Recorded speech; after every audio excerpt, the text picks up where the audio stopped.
Array ஆ உ உ.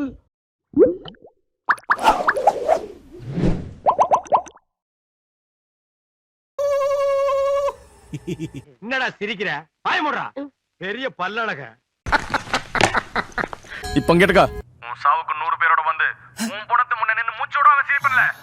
எனக்கு பல ஃபோன் வரும்பொழுது போடா ஒண்ணே மாதிரி ஆமாமாவா your phone is on tapping அப்படின்னு வாய்ஸே வருது.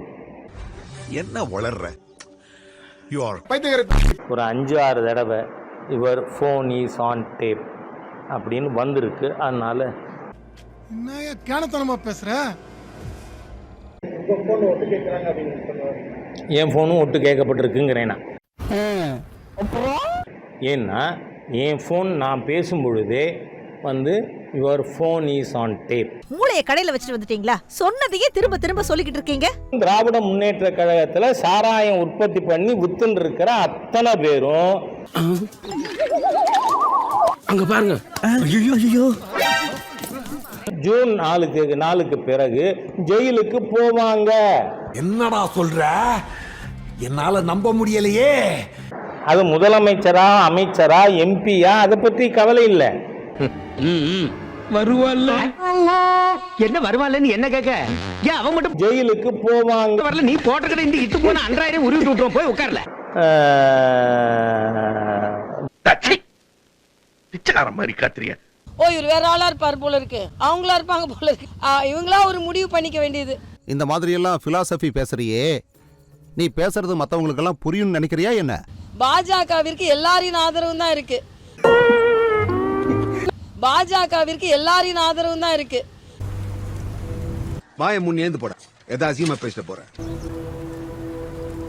ஜாதியை நாங்க யாருமே எடுக்கல. நீங்க தான் இன்னும் அதை வச்சு அரசியல் செய்து கொண்டு இருக்கிறீர்கள். இங்க நல்லா கவனிக்கணும் டியர் பிரதர்ஸ் அண்ட் சிஸ்டர்ஸ். நல்லா கவனிக்கணும். ஜாதியை நாங்க யாருமே எடுக்கல. இதோ உங்களுக்காக. இஸ்லாமியர்கள் குறித்து பிரதமர் நரேந்திர மோடி அவர்களை நாட்டில் ஊடுருவியவர்கள் என்றும், மாட்னியா பாடி வா, அதிக குழந்தைகளை பெற்றுக்கொள்பவர்கள் என்றும் மோடி கூறியிருந்தார். Hello please. இதுதான் ஜாதியை நாங்க யாருமே எடுக்கல. இஸ்லாமியர்கள் நாட்டில் ஊடுருவியவர்கள் என்றும், எதிர்பார்க்கல. ஜாதியை நாங்க யாருமே எடுக்கல. புரியுதுங்களா? டிஃபரன்ஸ் இதுதான். உன்னை பெத்தாலா இல்ல யானை கண்ண கக்குச்சாடா? நான் கேட்க மாட்டாங்க. அறிவு வேணாங்க. சம்பவம் நடந்திருக்கு. சரிங்க சம்பவத்தில் இவர் அடித்து துரத்தப்பட்டு இருக்கிறார். சரிங்க. ஆனா சம்பவமே நடக்கலன்னு சொன்னீங்க. சரிங்க. ஆனா சம்பவம் நடந்திருக்கு. சம்பவம் ஒண்ணு நடக்கும்போது ஆனா சம்பவமே நடக்கலன்னு எந்த தொண்டனுக்கு எந்த பிரச்சனை வந்தாலும் நாங்க வந்து நிப்போம். நீ காப்பாத்த நான் உயிர் வாழ்றேனா அதுக்கு நான் தூக்கு மாட்டிட்டு தொங்குவேன். நேர்மையாக நடந்து கொள்ளுங்கள். யாரு எதை பேசுறதுனே நாட்டுல விவசாயம் இல்லாம போச்சுடா. பாஜக வளர்ந்து வருவதை கண்டு அவங்களுக்கு எல்லாம் பயமா இருக்கு. அவ்வளவுதான். நாங்க திரும்பி பாக்குறோம் எங்கடா நடந்திருக்கு வேலைன்ட்டு. கனவுல இருக்காங்க. மரியாதைக்குரிய பாரத பிரதமர் அவர் மக்கள் விருப்பம் அடையும் அளவிற்கு பேசுகிறார். அவரோட திட்டங்கள் எல்லாமே எல்லா மக்களுக்கும் இணைந்த திட்டங்கள் தான். பெரிய விஷயம். எந்த வேற்றுமையும் பார்க்கவில்லை அவர். சாதனைகளை பார்த்துதான் மக்கள் எல்லா மாநிலங்களிலும் வாக்களித்துக் கொண்டிருக்கிறார்கள். இப்பொழுது வாக்களித்து வருகிறார்கள். நான் இந்த பக்கம் திரும்பி பார்த்தேன், இந்த பக்கம் திரும்பி பார்த்தேன், இப்படி திரும்பி பார்த்தேன், இப்படி பார்த்தேன். ஒரு புண்ணல்ல எல்லாம் இப்ப நான் வந்து புதுச்சேரியில துணைநிலை ஆளுநரா இருந்தேன்ப்பா. யூஸ்லெஸ். இந்தியாவில மக்கள் எல்லாம் காப்பாற்றப்பட்டதற்கு கரீப் கல்யாண் யோஜனா அப்படின்னு மரியாதைக்குரிய பாரத பிரதமர் கொடுத்த 5 கிலோ அரிசி காரணம். என்ன ஒரு இதுதான் ஒரு சிறந்த ஓட்டு.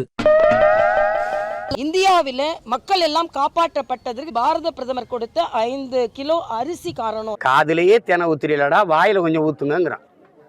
காதுலயே தானே ஊத்துறீங்க. ஈ எறும்பு நக்கிட்டு போகுது. காதல் நாக்கிலேயாவது ஊத்து. நாங்க கொஞ்சம் சப்பி சாப்பிட்றோம்னா அது ஊத்த மாட்டான். காதலையே ஊத்திட்டு போவோம். என்னம்மா சரிதானே? கரெக்ட் தான்.